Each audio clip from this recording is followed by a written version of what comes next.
We go through our whole lives as young people until one day we're not.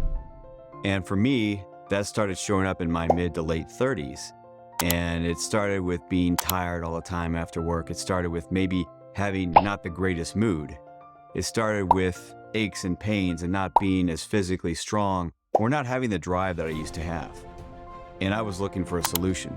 A friend suggested that I go to Mantality and at least get my numbers looked at. It's a really simple procedure where they tell you where you are versus what should be normal for your age or normal for a healthy man.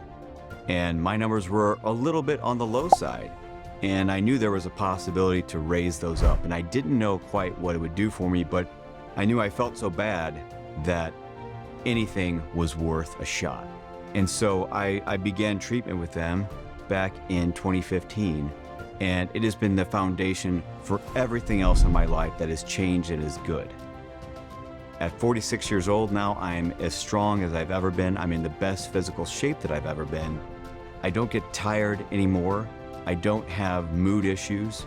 And my performance in my career and my work and at home are all at peak levels. And I owe that all to Mantality. They gave me my life back. They gave me my youth back. They gave me my vitality back. And they can do the same for you. I'd highly recommend it to anyone. Go in there, see where your levels are, and if they're low and you're not experiencing life as fully as you'd like, then give them a shot.